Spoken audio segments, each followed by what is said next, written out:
అయితే నిన్న రాష్ట్ర రాజకీయాల్లో ఒక విచిత్రమైనటువంటి పరిణామం జరిగింది. ఏందది? అసెంబ్లీ సెషన్ జరిగింది.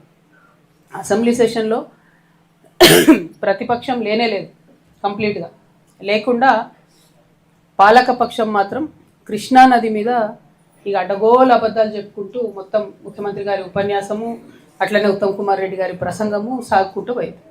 నేను ఇవాళ ముఖ్యమంత్రి గారిని ఒకటే అడుగుతా ఉన్నా, అసలు అసెంబ్లీ సమావేశాల్లో మీరు కృష్ణా నది నీళ్ళ మీద చర్చ అన్నారు. కృష్ణానది నీటి పంపకాలలో, కృష్ణానది నీటి వాడకంలో అసలు స్టేక్ హోల్డర్స్ ఎవరెవరు ఉన్నారు? 4 రాష్ట్రాలు ఉండాలి: మహారాష్ట్ర, కర్ణాటక, తెలంగాణ, ఆంధ్రప్రదేశ్. నిన్న చర్చ జరిగింది దేని మీద? కేవలం ఈ లాస్ట్ గవర్నమెంట్ పోయి అపెక్స్ కౌన్సిల్లో ఏం మాట్లాడొచ్చిందనే దాని మీద చర్చ జరిగింది తప్పితే ప్రస్తుతం మనకు ఏం అన్యాయం జరుగుతుంది కృష్ణానది వాటర్ పంపకాలలో అన్న మీద దాని మీద చర్చ జరగలేదు. అయితే కాంగ్రెస్ పార్టీ ఎప్పుడైతే state reorganisation act Andhra Telangana విడిపోయినప్పుడు Krishna water river management board అనేది అయితే పెట్టినరో దాంట్లోనే తెలంగాణకు అన్యాయం చేసింది. ఆనాడే ఏం చేయాలి వాళ్ళు? Krishna water river management board అనే దాంట్లో 4 రాష్ట్రాలు కూడా ఉండాలి. కానీ వాళ్ళు ఏం చేసిండ్రు? 2 రాష్ట్రాలకి అవకాశం ఇచ్చారు.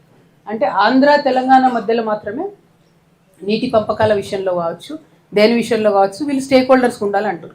ఇవాళ ఈ అంశం నేను స్పెసిఫిక్ ఎందుకు చెప్తా ఉన్నా అంటే, ముఖ్యమంత్రి గారు చాలా పెద్ద పెద్ద మాటలు మాట్లాడారు నిన్న. ఏందది? అసెంబ్లీలో నేను మాట్లాడితే 100 సంవత్సరాలు ఇది రికార్డు ఉంటుంది, 100 సంవత్సరాల చరిత్రలో ఉంటుంది, కాబట్టి నేను కృష్ణా రివర్ మీద మాట్లాడుతున్నాను.